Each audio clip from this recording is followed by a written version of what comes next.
Hello everyone, good morning. শুভ শারদিয়ার প্রীতি ও শুভেচ্ছা জানাই সবাইকে। আশা করি তোমরা সবাই ভালো আছো, আমিও ভালো আছি। সবাই মিলে ঘুরতে এদিকে আছে আরুষ আর আরুষের মনা মনা। দেখি আরুষের মনাকে দেখি একটুখানি।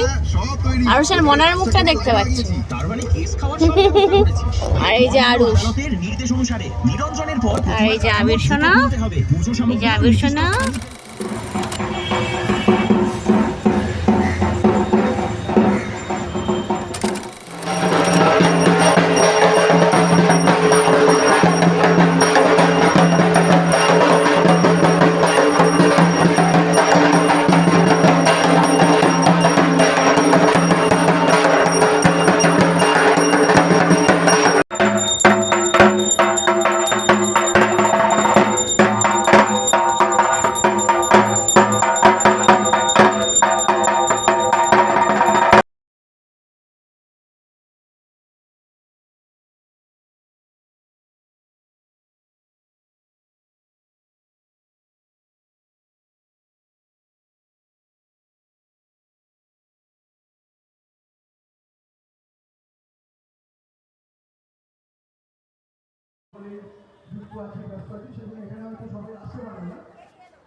আজ সারাদিন সবাই মিলে ভালোই আনন্দ করলাম। আজকের মতন ভিডিওটি এখানেই শেষ করছি। দেখা হচ্ছে তোমাদের সাথে পরের ব্লগে। তোমরা সবাই পুজোতে অনেক অনেক আনন্দ করো, অনেক ভালো থেকো, অনেক ভালোভাবে কাটাও। আমার ভিডিও তোমাদের ভালো লাগলে অবশ্যই সাবস্ক্রাইব করো। তো আজকের মতন টাটা, বাই।